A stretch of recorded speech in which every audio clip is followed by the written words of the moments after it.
Shabbat Shalom. Sahoraim Tovim. Good afternoon. Baruch haba. We welcome you to the teaching ministry of Harlingen Messianic Synagogue. Before we begin, a few announcements. First of all, good to have Angel back with us. He's out of the hospital and back on duty, so very thankful for that. We continue to pray for him. He's still not 100%. He's about 60%. And also continue to pray for Roy. Suffering with Parkinson's disease, and so continue to pray for him. Pray for Daniel. He hasn't been with us because he's back in school. He left his job and went back to school, so be praying for him as he studies. And of course, if you have not heard the news, Israel and the United States attacked Iran last night. I'm a little bit tired because I was up till about 4 o'clock this morning watching the news. My phone started blowing up about 11 o'clock, and I have the Israeli alert system, and it just started going off, and messages coming in, and so I was up till about 4 o'clock this morning just watching the news, praying for Israel, praying for our own troops, for our government and the Israeli government. And so keep all of our people, both Americans and Israelis, in your prayer. And of course, Iran is striking Israel back, shooting missiles and drones their way. And so we keep them in our prayers. And we'll be talking a little bit about that this morning. So don't forget, Purim is coming up Monday. I don't know what Facebook says, but it's Monday night, okay? I don't care what Facebook says. It's Monday night, 7 o'clock here, okay? So join with us for that, and we'll be talking about that a little bit today. And so let's go to the Lord in prayer. Avinu Malkeinu, our Father, our King, we love you. We thank you for your love for us, for watching over us, Father, for seeing us safely through this week. Father, in these days, in these hours, where again we feel the strength of the labor pains, for we are in the days of the birth of the coming of the Messiah. And Father, we know that the time is near and we don't have much time left. Father, as these birth pangs grow stronger and stronger, we know that we're coming closer and closer.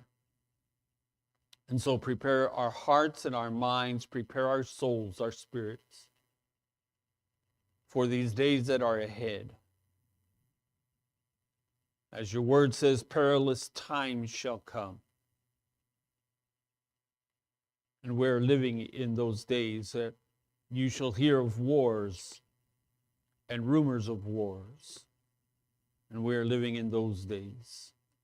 They shall say peace and safety, and then sudden destruction comes upon them. We are living in those days. And so bless us, Father, as one with the light of your face. For with the light of your face you have given to us the Torah of life, the love of salvation, righteousness, mercy, kindness, grace, and peace.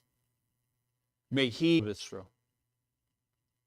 Father, I pray that you would speak to our hearts today. Give us understanding, open our ears to hear, our minds to understand, and our hearts to believe.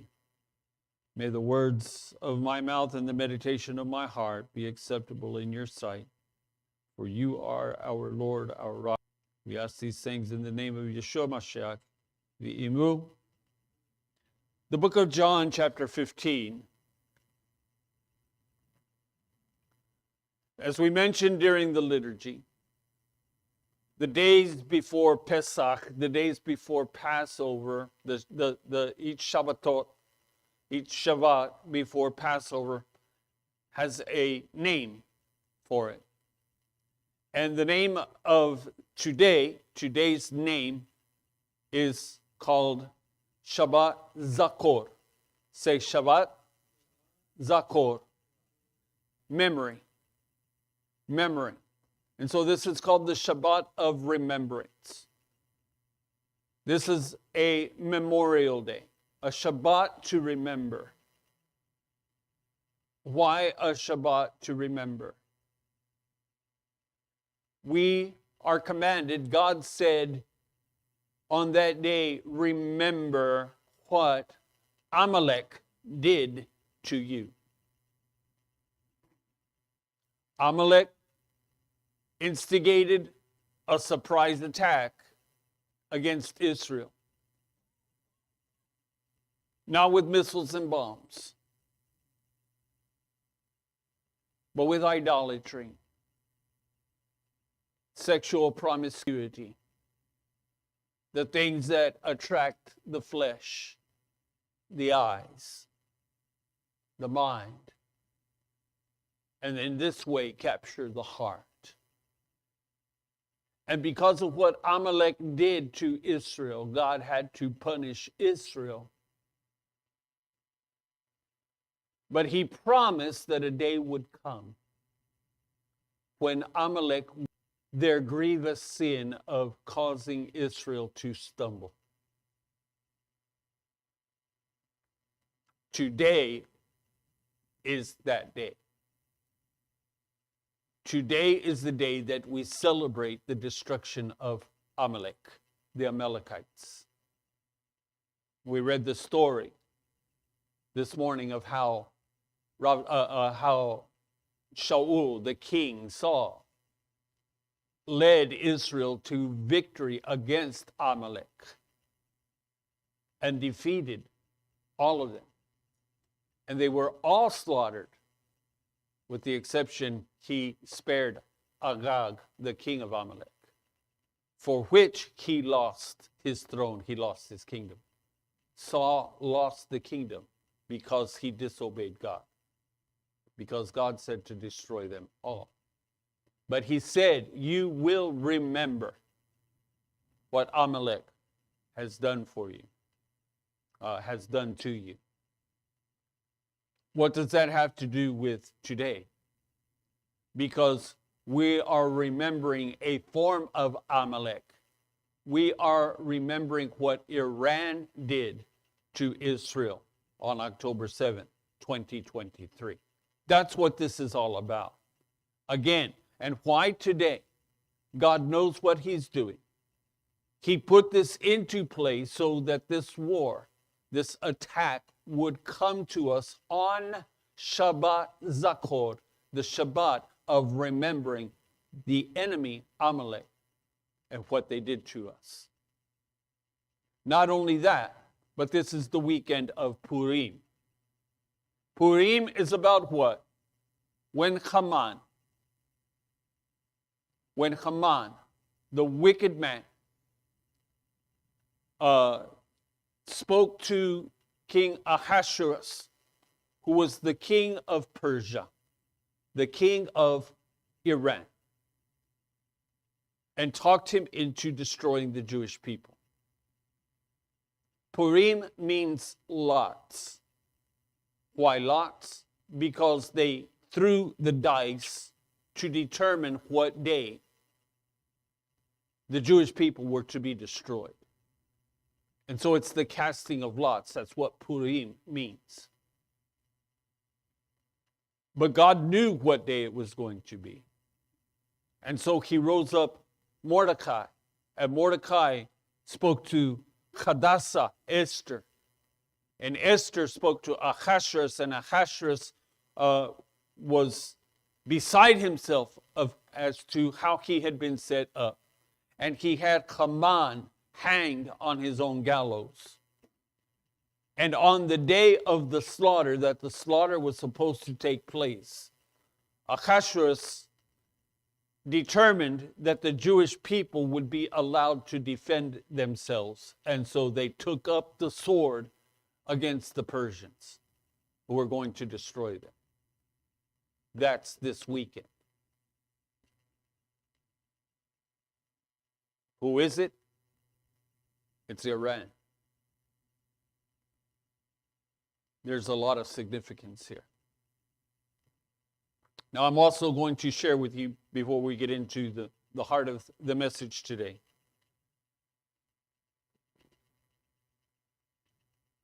that this is not the Ezekiel 38 and 39 war.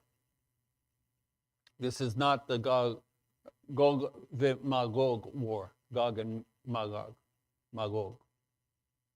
This is not the war that is described in Ezekiel 38 and 39. How do we know? Because only one of the players is truly involved here, and that is Iran, Persia. In Ezekiel 38 and 39, the ringleader is not going to be Persia. Persia is going to join with the ringleader, Gog v'Magog, whose country is directly north of Jerusalem. There is a dispute, a debate as to who Gog v'Magog are. There are those who say it is Turkey. I personally believe it is Russia. Russia is very anti-Semitic and has been since her inception. Has persecuted the Jewish people. And God is going to say enough is enough. Why Russia and not Turkey? Turkey is already named as Togorma in Ezekiel 38 and 39.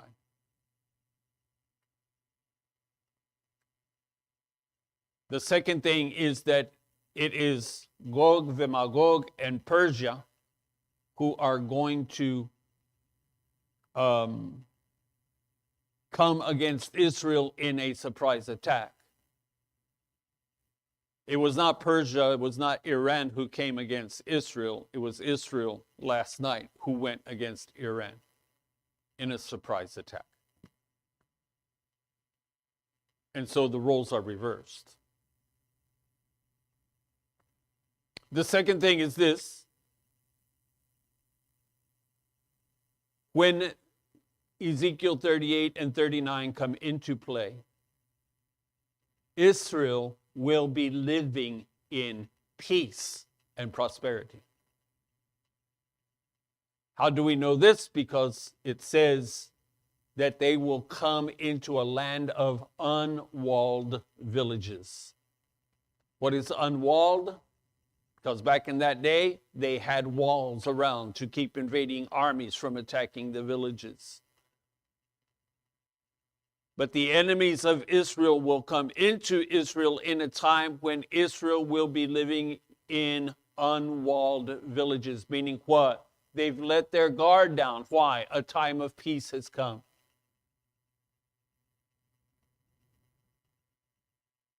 And that the nations of the world will say to the enemies, have you come to take a spoil? Have you come to take treasures? Meaning what? Israel will be at that time very prosperous. That is not the case right now.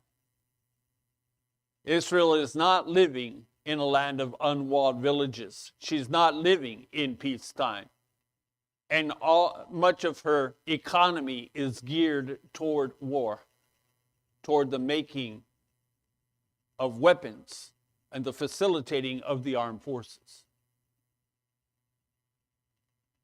But what's going to happen in some way or other, Israel's going to come out on top of this.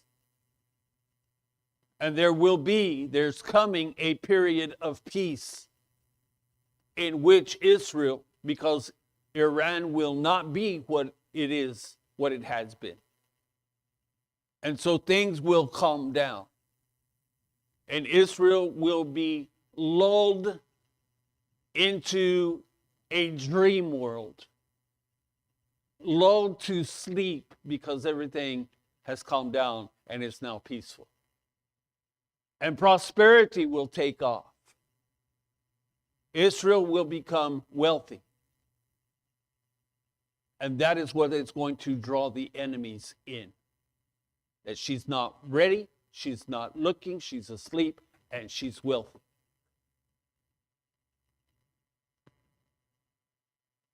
And then they will hit her with a surprise attack.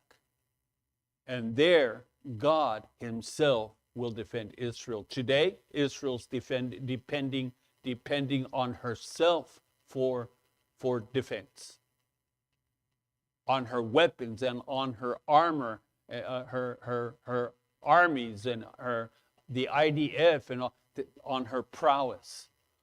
On that day, she will be so overwhelmed that she will not be able to defend herself. And because of that, God will come to her defense.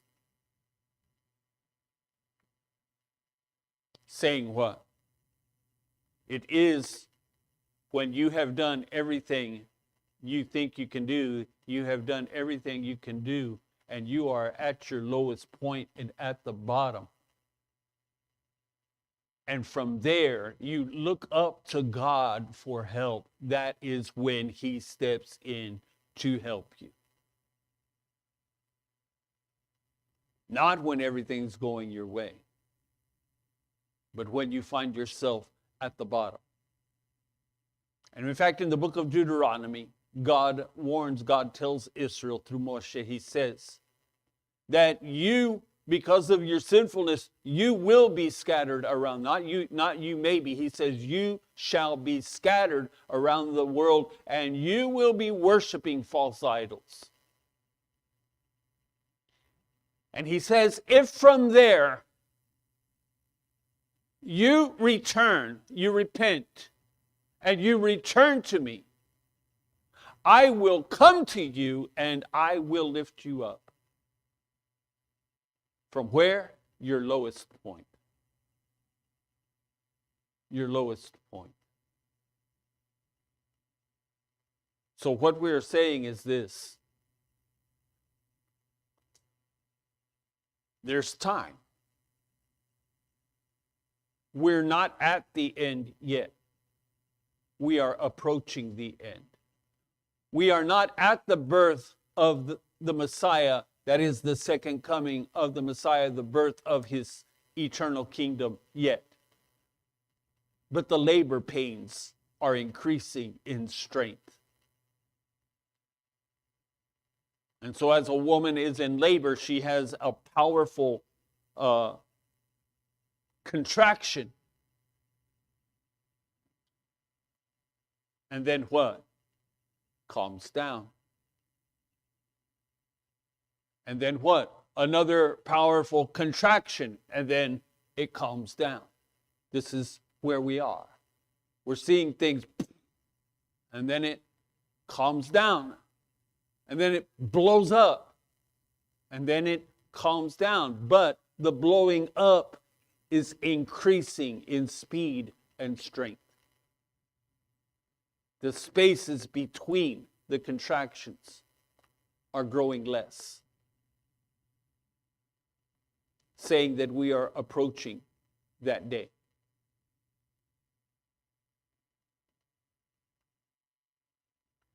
Because we know that these things are so, we know that these things are true. We know that the Messiah is coming. This is why we have been spending so much time speaking to these things of our personal lives and the necessity of taking care of our business with God. Getting ourselves right with him, getting ourselves in line with him, justified with him, and living righteous and holy lives.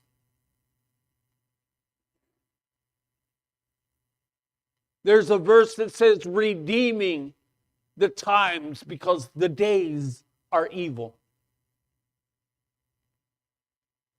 Redeeming your position, redeeming your place, redeeming your time, saying what? That God has given you the opportunity to be a light here in this world.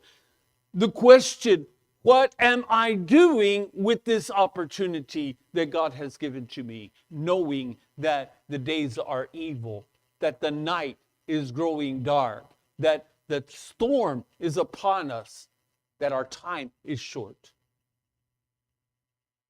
Again, we go back to the parable of the talents and how the good master gave to each an amount.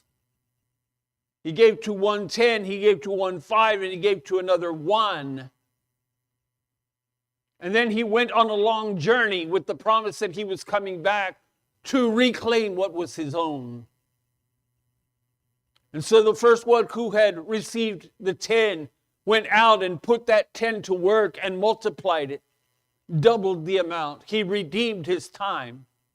He put it to work. He put it to use. So that when the master did return, he was able to show the master how he had redeemed his time, doubling his portion. The one who had been given 5 also redeemed his time, put the talent to work, and doubled his portion. So that when the master returned, the master said to him, "Good and faithful servant, well done, good and faithful servant. Enter into the portion of your rest." He redeemed his time. But the one who was given only the 1 talent, he did not redeem his time. He was faithless. He was worried. He was scared. He was busy. He had other things to do. So he went and he hid that talent. He did not redeem his time. And when the master returned, all he had to give back to his master was the 1 single talent that the master had given to him.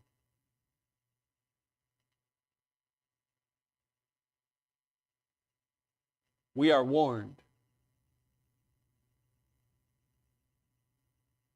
to be prepared for that day when the Messiah does come. That's what this is all about. We are warned to be alert. Yeshua commanded us not to be caught asleep. He tells a parable that there's a man living in his home with his wife and his children. And a thief comes in the middle of the night and breaks into the house and steals all that the man has. And Yeshua asks the question, if the man had known that the thief was going to come that night, do you suppose he would have been asleep? Or would he have been awake and on guard? He would have undoubtedly been awake and on guard.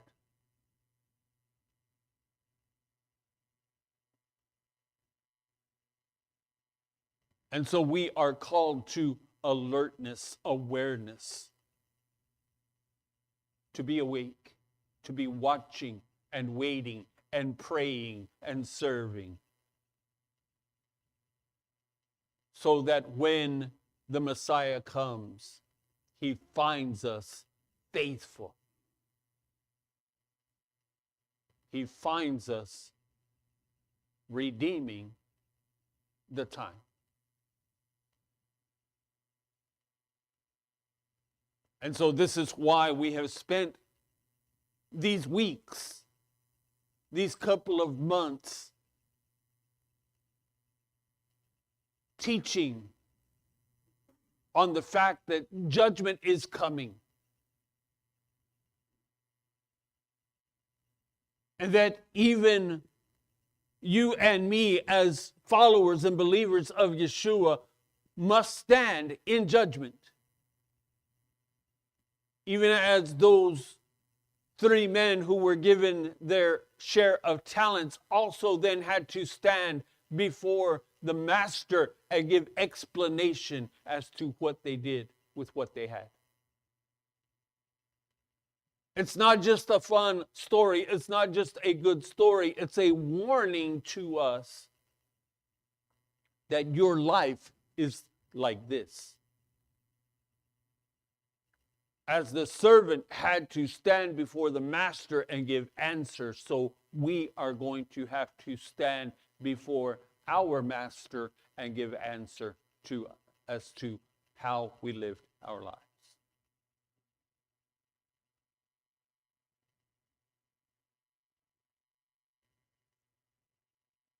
And so as we finished off last week in 1 Peter chapter 4, verse 17, he says, let judgment begin where?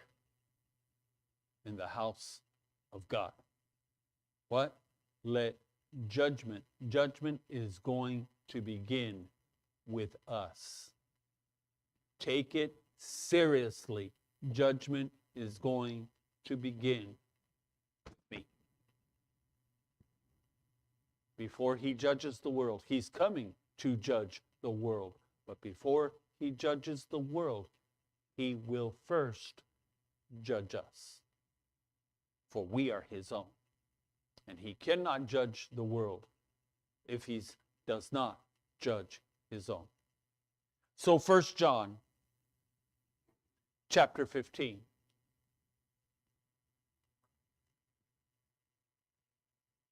Yeshua speaking, he says,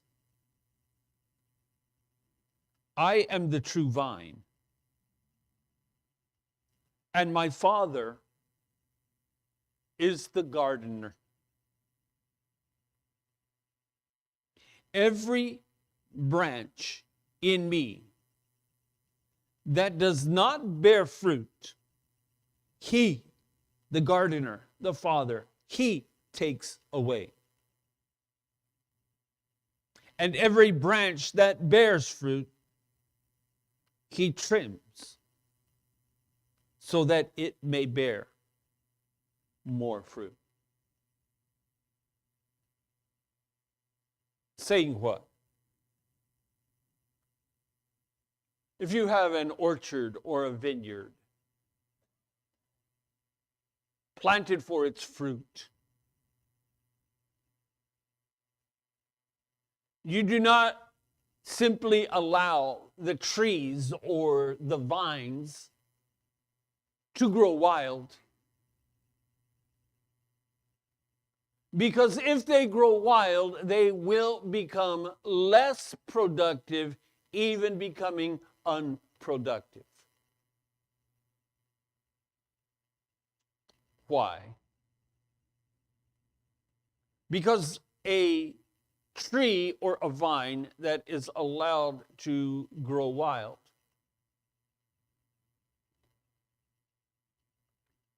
will spend much of its energy not in producing fruit, but in producing leaves and twigs and branches.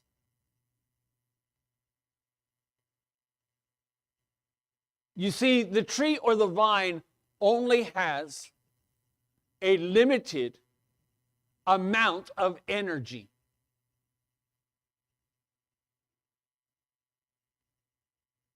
It only has a limited amount of resources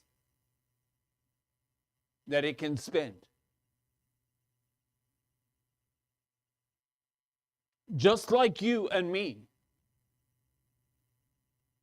You do not have unlimited resources. You do not have unlimited energy. And you do not have unlimited time. As David the king said, teach me then, O Lord, to number my days, to consider my ways,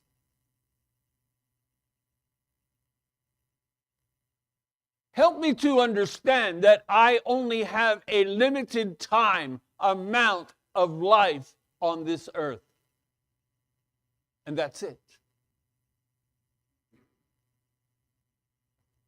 As it is written, it is appointed unto man once to die, and then after that comes the judgment.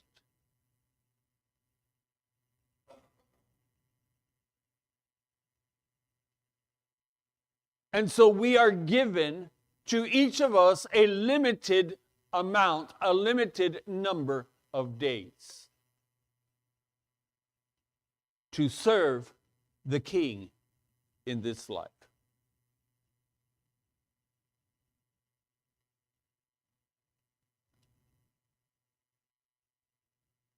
The problem is we do not know how many days we have.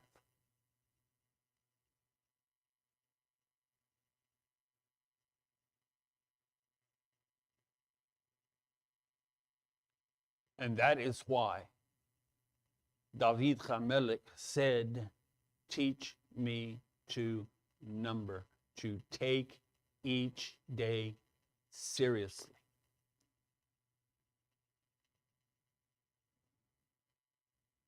Consider every day.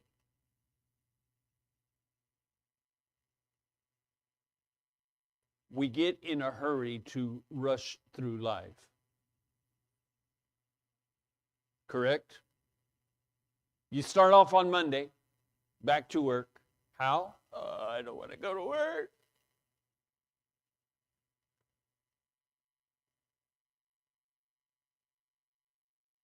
I don't want to go to work. I don't want to go to work. I don't want to go to school. I don't want to go to school. She says, you have to go to school. Why? You're the teacher. I don't want to go to work. I wish it were already Friday, starting on Monday, right? I wish it were already Friday. I wish it were already Shabbat. I wish it were the weekend. We live for the weekend, and so we try to race through the week.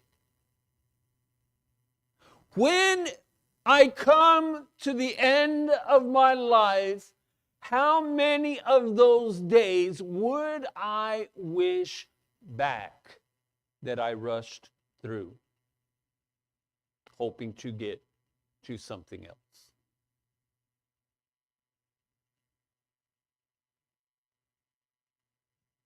When the doctor says you only have a short amount of time to live, do you not suppose you would be laying in that bed considering if only you had some of that time back?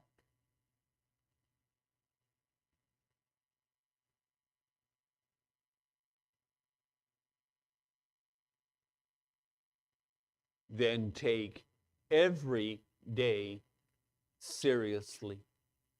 Count upon every single day. For that is the opportunity that you have in this life that God has given to you. And if you rush it and waste it and throw it away, that day does not come back to you. It is gone and it is done. And you cannot do it again. Be careful with how I face each day.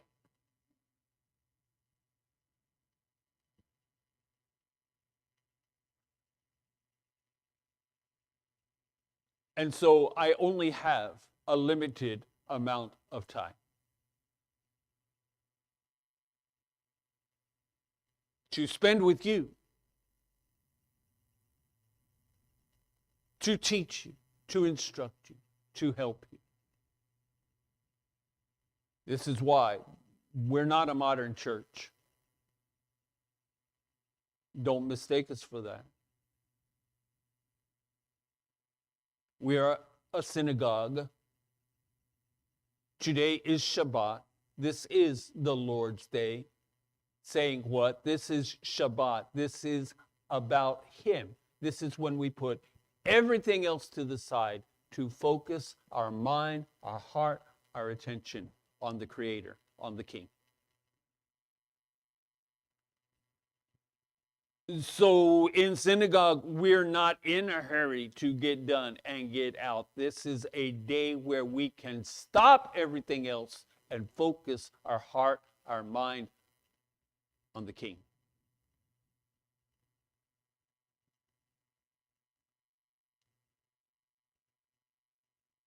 Saying you're not going to get a 15-minute pick-me-up.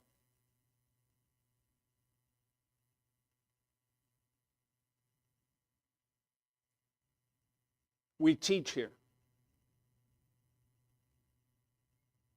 anywhere from an hour to an hour and a half. Why so long? Because it's about Him. And this is what time I have with you.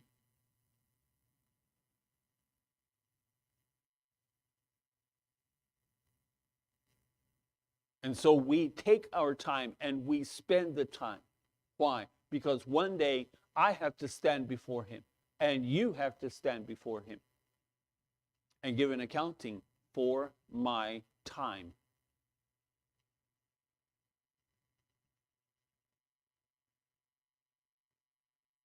This is His day, not yours. Not yours. This is not your day. This is His day. He says 6 days you have to do everything else. But the seventh day is a Shabbat unto the Lord. This is His day.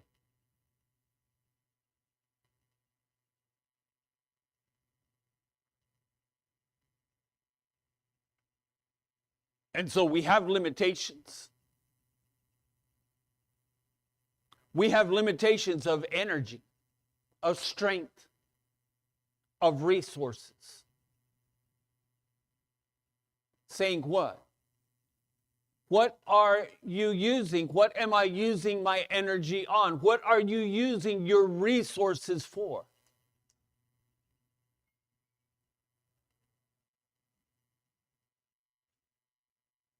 Where are you spending your time? What are you spending your time doing? On what are you using your energy? On what are you using your life force? You are limited in these resources. They're not limitless. You only have so much strength. That's why when you get home, what do? When I get home from work, I get out of work at about 4:20. I go home. I get home about 4:45. And the first thing I do, you can ask my wife, is I collapse on the bed. And I usually fall asleep there and take about an hour nap. Because otherwise I'm worthless.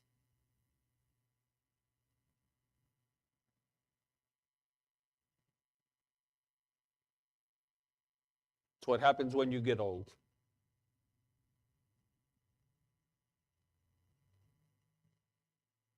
When you're young, youthful, vigorous, vital, you have vitality,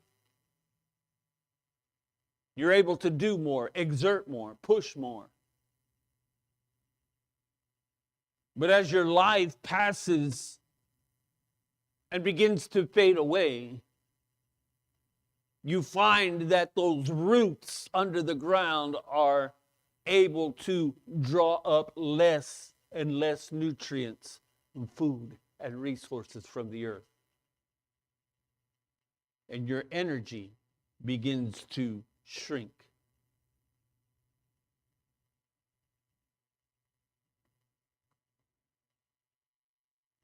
What am I spending my time, my energy, my resources on? Seeing that they are limited.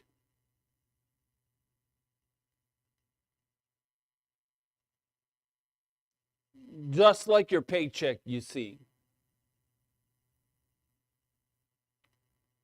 when you have a paycheck from week to week, that's all you have. That's what you're living on. Your funds, your resources are then also limited. They are limited by your paycheck. True? So you can't just go and buy everything that you want and you desire. You have to put restrictions on yourself. You have to limit yourself and how you spend, how much you spend, where you spend, why you spend. Why? Because number one is putting a roof over your head and over that of your spouse and your children.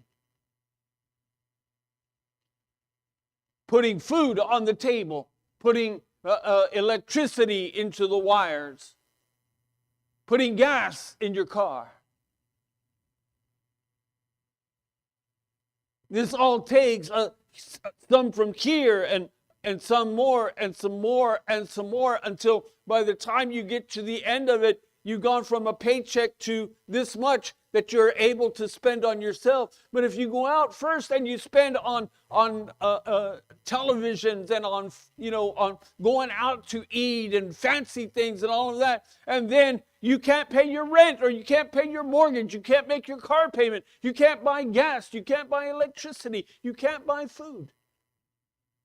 Thus what? You must be careful with your resources. So what? You pay the important things first, and then with what's left over, you're able to spend.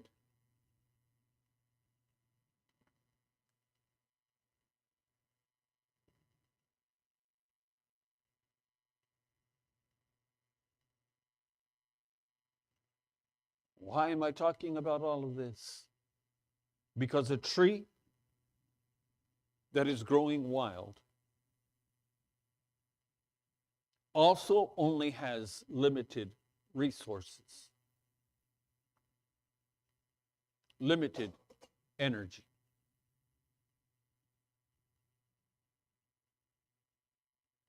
And if it is putting out branches and shoots,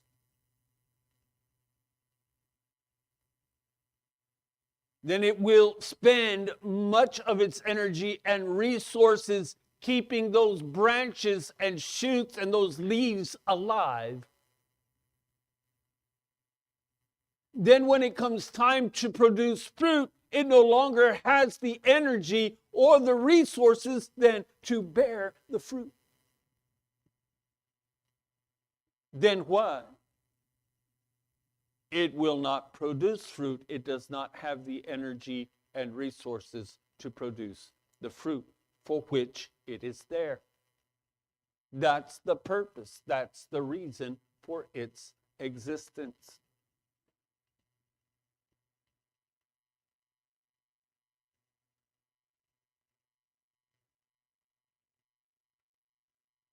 So an orchard keeper will go through his orchard and he will spy, he will look for what are called scions. The little shoots that are coming out of the base of the tree. The little shoots that are coming out of the branches of the tree. He will go through and he will look for those and he will cut them off. Why? He does not want that tree pushing energy into a new branch. He wants that tree pushing energy into fruit, bearing fruit.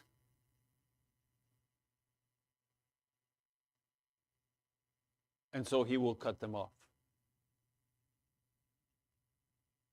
He will also go through during the harvest and he will take note, which of the branches of this tree bore fruit this summer and which ones did not.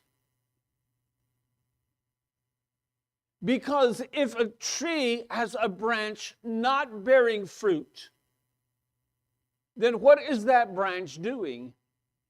It is taking energy and resources away from the branches that are bearing fruit.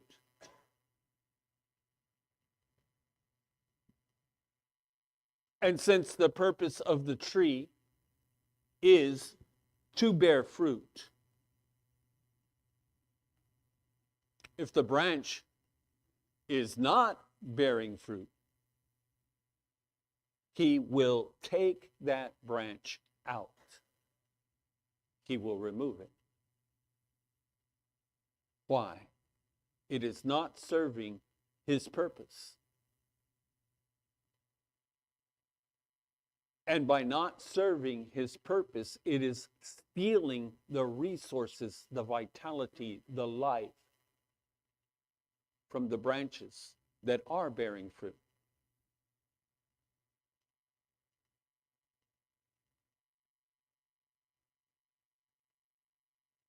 It is to this that Yeshua is speaking here.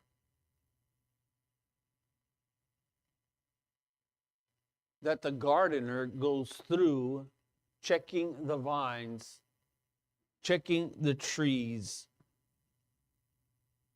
looking for branches that are not bearing fruit, and cutting them off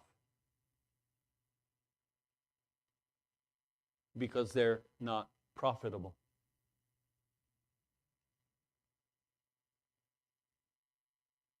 Saying what? The gardener is the judge. He's judging that tree. He's judging those branches. For everyone will be judged, each according to his works.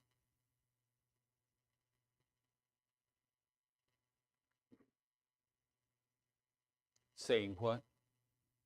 We will be judged by the fruit that we produce. He said, for by their fruit you shall know them.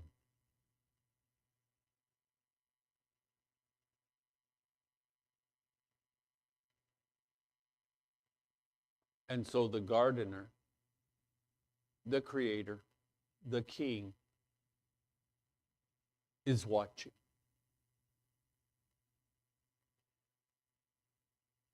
When we first began this series on creation, in Genesis chapter 1, in describing himself, there are times where it says, the Lord said this, the Lord said that, the Lord did, the Lord said. But there are also times where it says, God said this, God did this, God made. In the beginning, it doesn't say in the beginning the Lord created, it says in the beginning God created. And not the Lord saw, but that God saw that it was good. What is the difference? They're not the same, and they are used. Every word of Scripture is used with intent, with purpose. So why here does it say the Lord, and yet over here it says God? It has to do with the terms, the descriptors. The word that is translated as God, the Hebrew word for God is Elohim. Everyone say Elohim. But Elohim does not technically mean God. Technically, it means judges. So it is written, you have Elohim among you, saying you have judges among you.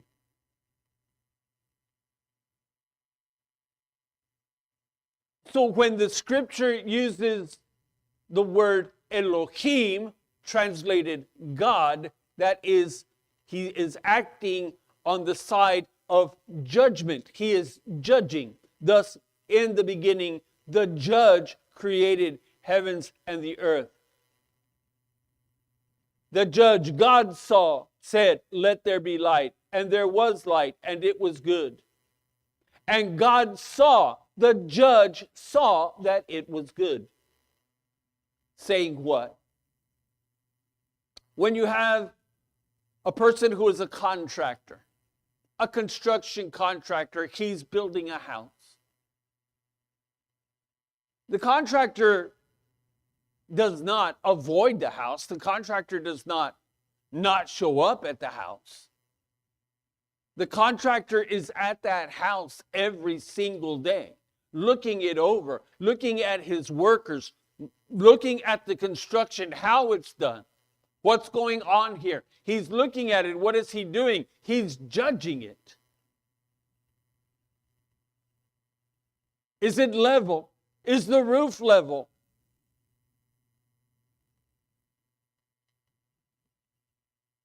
Is everything straight? Is it square? Is it how it's supposed to be? He's looking it over. And then in the end, when he has done a certain portion of the house, he will call either the county or city inspector to come. Inspector to do what? To inspect the house, to judge the house as to whether that contractor can continue.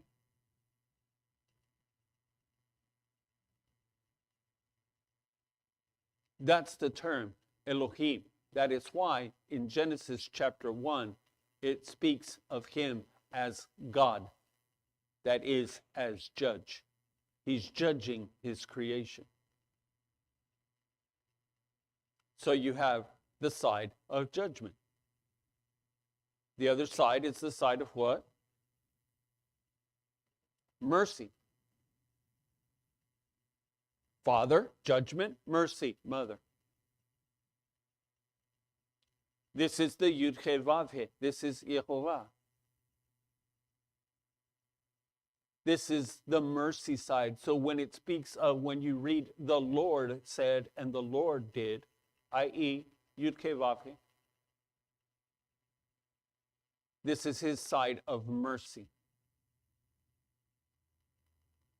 I spoke to you last week concerning the Malach, the angel that came out of the Shekhinah as they were crossing the Red Sea. And it says that the Malach went to the back, went to the rear to protect Israel against the Egyptian army.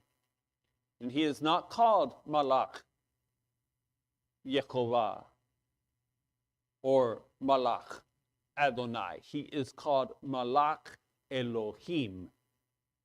Why? He's not standing there in mercy. He's standing there to kill, to destroy. He's standing there in judgment.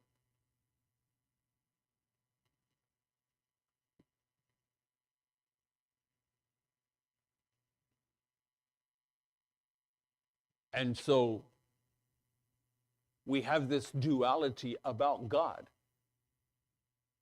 that he is in essence both father and mother.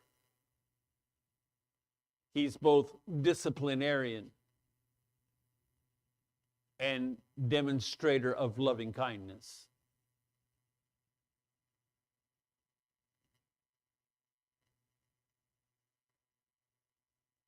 He will judge us according to our works. And those branches that he finds in the tree that is you, that is me, that are not bearing fruit, that are not being fruitful and productive, he will have those things removed from us.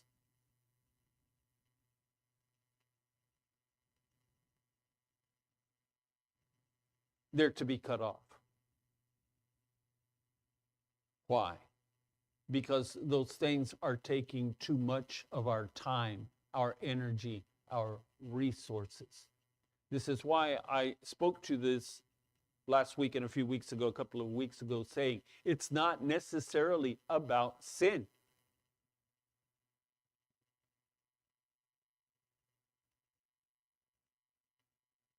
It's not necessarily about disobeying the Ten Commandments or disobeying the Torah. That's not all that he's talking about here. He's not just talking obedience, he's also talking productivity, bearing fruit. There are things in my life that are sinful and thus they're not productive. They don't bear fruit. Or the fruit that they bear is evil, is wicked.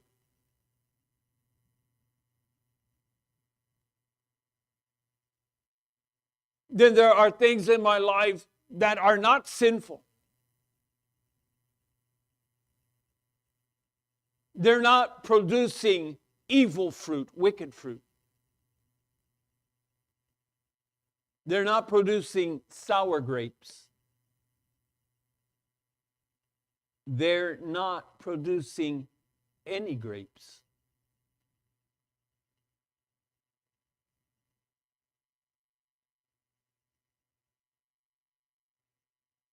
It doesn't say in Torah, don't do this.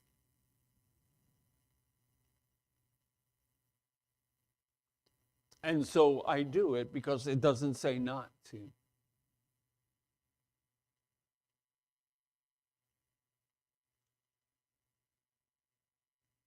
It's just not productive.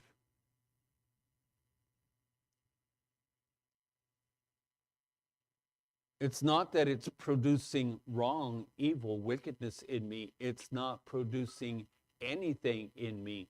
And if it's not producing fruit, it's taking up time, resources, energy, my life. And these things are limited in me. I only have a certain amount that I can give.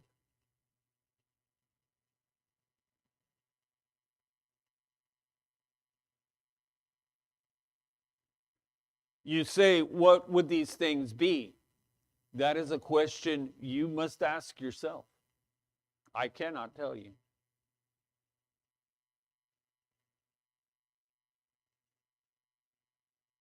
These are things that you must go to the gardener, you must go to the vine dresser, you must go to the Creator and ask Him how this lines up with what He wants me to produce.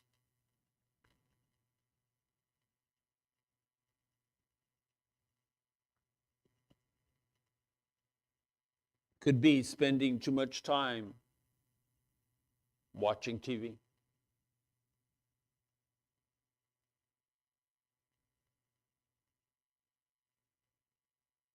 It could be spending too much time at work, making money, purchasing power to buy things for yourself, for your life.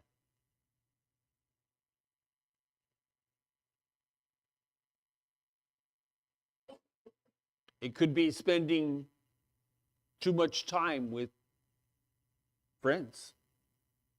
What? Spending too much time with friends? Yeah. If you're spending so much time with friends that you do not have time to spend with Him, it's unproductive.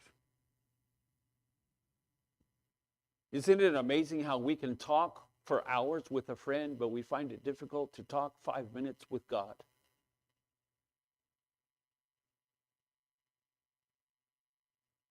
I'm talking about me. I'm not talking about you. I'm talking about me.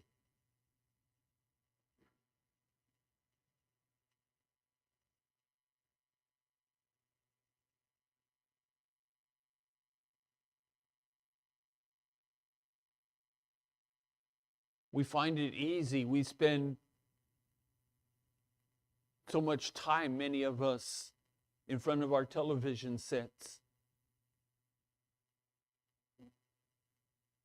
But we don't have time to spend time in the Word. This is what actually causes us to grow. This is what gives us our resources, our energy.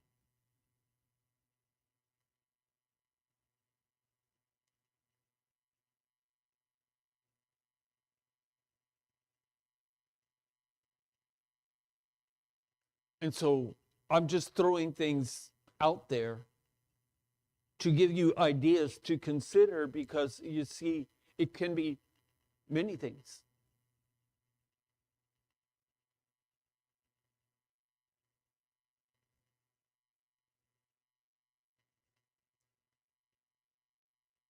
If there is something in your life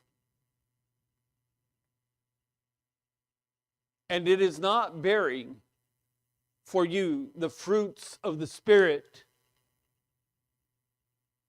or as they're called, the fruits of righteousness, if it's not bearing fruit in my life, that's a warning to me that it is taking up unnecessarily resources and time and energy in which I'm limited. And when I'm out, I'm out.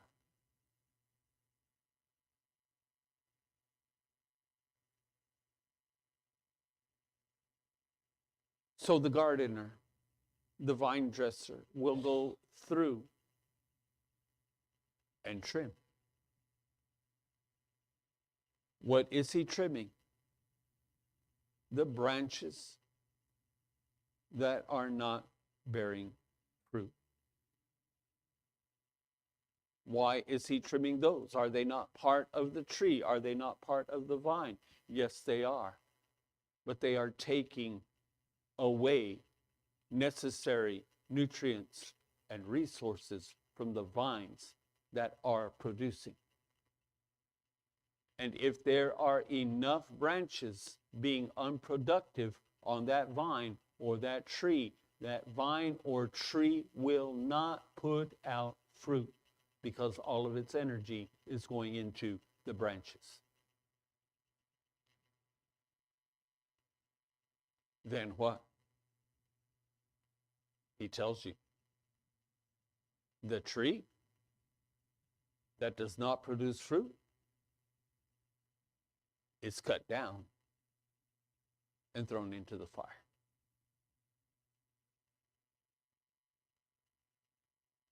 This is serious stuff.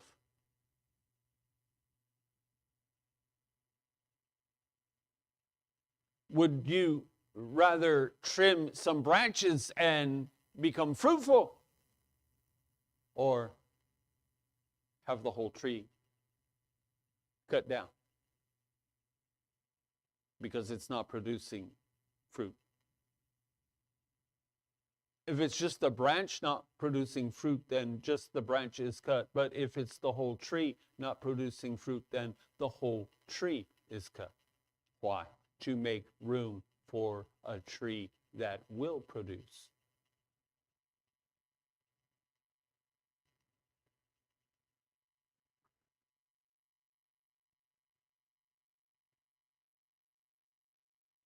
So verse 2, every branch in me that does not bear fruit, he takes away. Now that does not mean that your fruitful branches just go scot-free. He also trims those, cuts back a little bit. Keep it under control. Why? Because a branch that gets out of control will also become a fruitless branch. You can be a fruitful branch, but then you get out of control. You start throwing out sprigs and sprouts everywhere. And all of a sudden, you no longer have the energy and the resources to produce the fruit that you're supposed to be producing. So even those branches that are being fruitful, he will trim them. Why?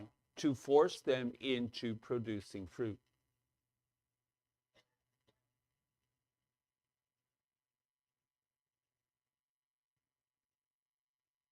So every branch in me that does not bear fruit, he takes away. And every branch that bears fruit, he trims so that it may bear more fruit.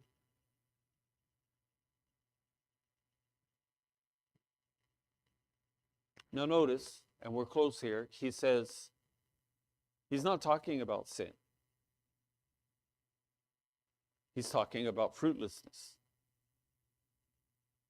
They are not necessarily the same.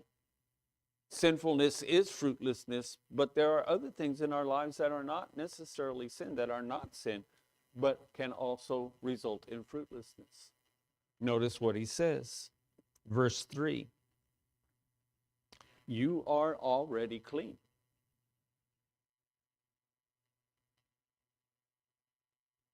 Because of my word which is in you.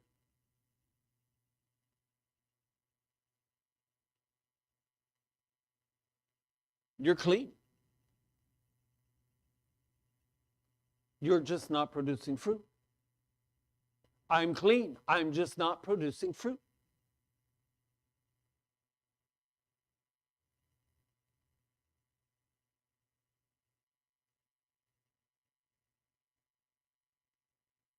Then he's going to take care of that.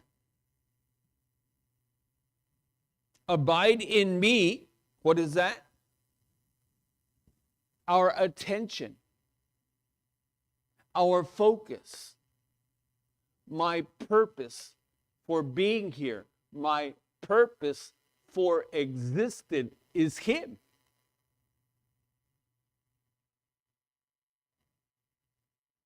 It's about him. My life is to be about him. It's not about me. It's about him. I'm not here to serve myself. I'm here to serve the Creator. That's why he made me. He's to serve the King.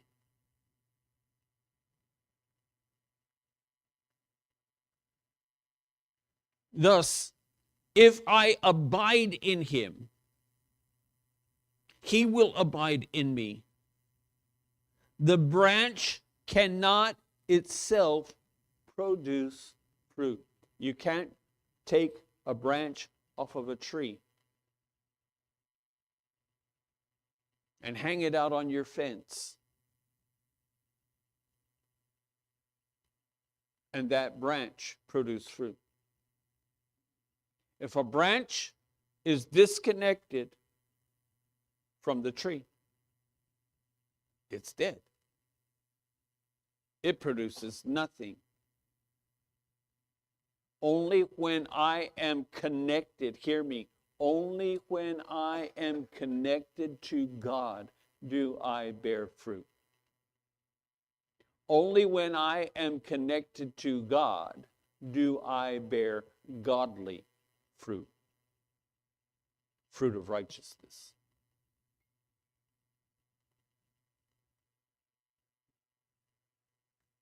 It is only in him. It is only in him. And so a branch by itself cannot produce fruit unless it abides on the vine.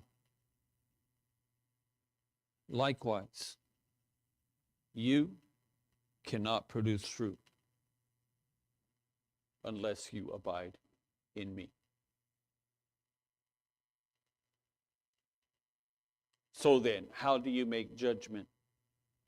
What are the things in your life that are profitable, and what are the things that are unprofitable? What are the areas of my life that are bearing fruit and the areas of my life that are not bearing fruit? How do I make that determination?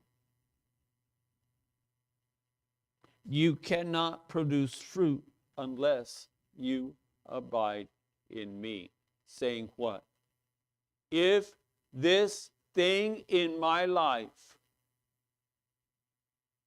is about him, then it will be fruitful.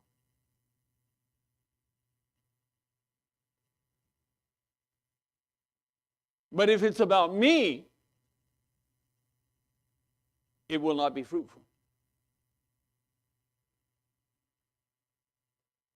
Even if it's something that's not sin, even if it's something that is not forbidden, even if it's not sin, if it's about me,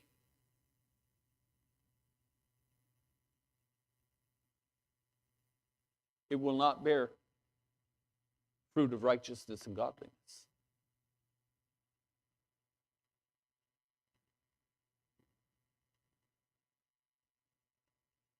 That's how you determine. How does this relate in my relationship with God? Does this make me closer to him? Does this pull me into him? Does this help me to serve him more? Or does it do other things? That's how you determine. It's like a husband and wife. When a man goes to make a judgment in his life about certain things in his life, does this draw me closer to my wife or does it push her away? Or do we remain neutral?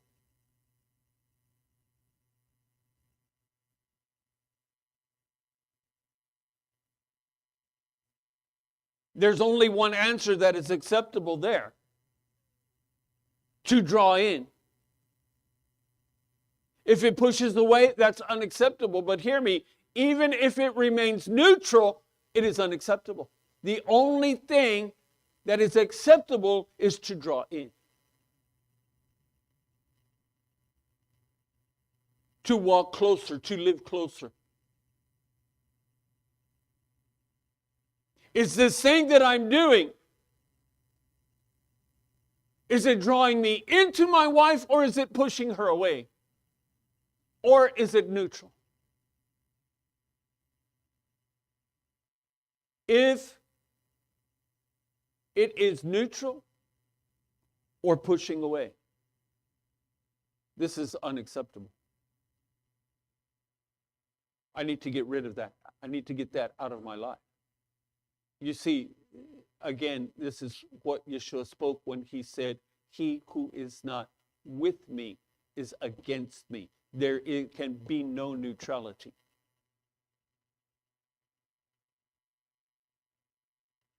You cannot sit on the fence.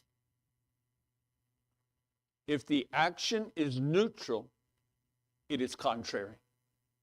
It is against, and it must be done away.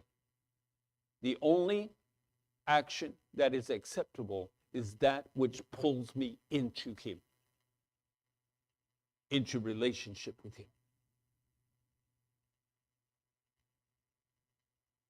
Thus he says, whoever is not gathering in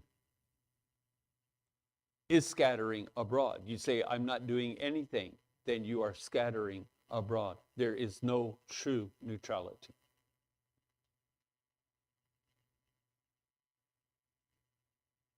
Saying, I must pick a side. I must determine if my actions are for, neutral, against. Even if they're neutral, that makes them automatically against. Because the only thing that is profitable is that which draws me into him.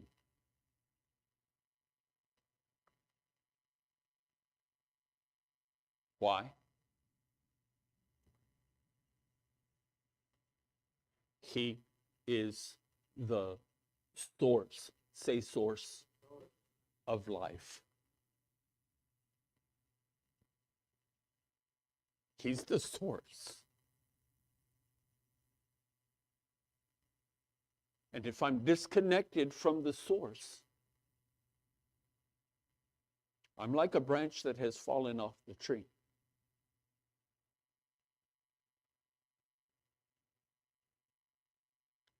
Not only do I not bear fruit, I can't even bear leaves, for I can do nothing of myself.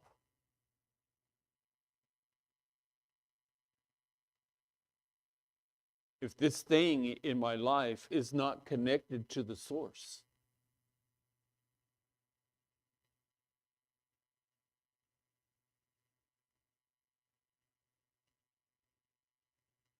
then it's unfruitful. It's taking up resources and time and energy that I cannot afford to sacrifice.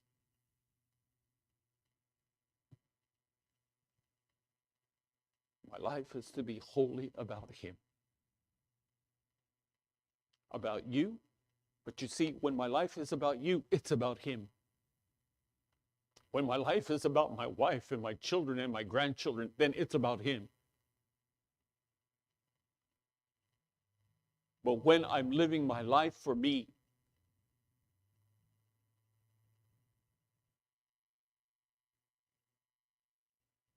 when I'm living in selfishness, living with ego, it's no longer about Him, it's about me. And I have made myself king on the throne of my heart. And I will produce that fruit.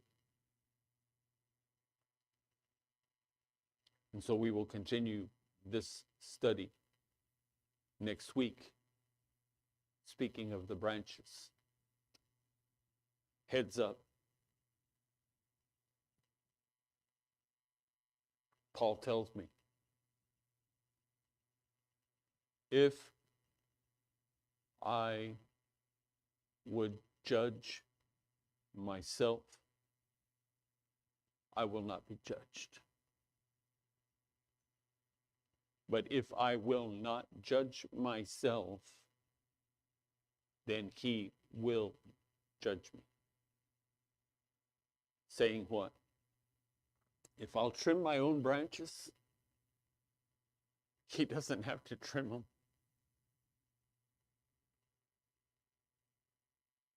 But if I refuse to trim my branches, He will trim them.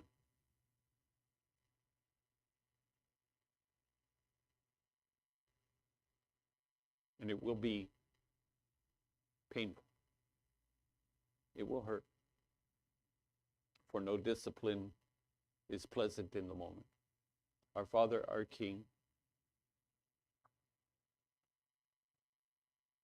again, we thank You for Your word, which teaches us and guides us, instructs us and directs us. As His word says, as Your word says, You know, O man, what is required of you. I know what I have to do. We know what we have to do.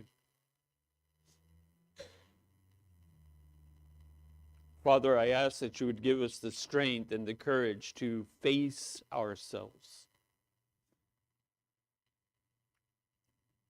looking at ourselves, looking in the mirror with true eyes, true perspective.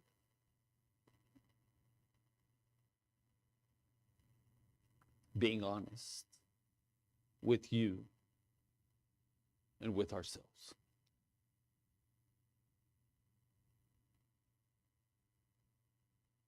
Much is the clutter in our lives, Father. Help us to deal with these things. Help us to examine and judge and determine what can stay, what needs to go, what is being fruitful, what is taking up time and energy and resource.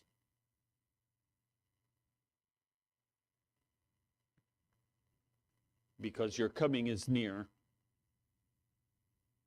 As the scripture says, nearer than it was before.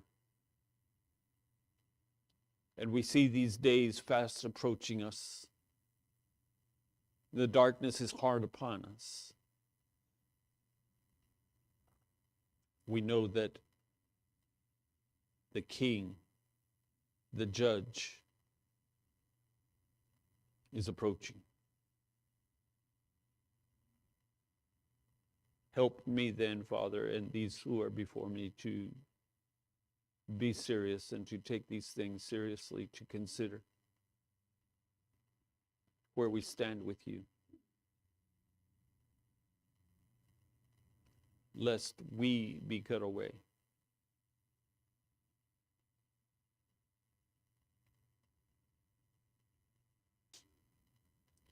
Yevareka Adonai ve'yishmerecha, Ya'er Adonai panev elecha v'chunecha, Yisa Adonai panav elecha v'yasem lecha shalom. May Adonai bless you and keep you. May Adonai shine his face upon you and be gracious unto you. May Adonai lift up his countenance upon you and fill you with peace from the Prince of Peace, Yeshua Mashiach v'imvu.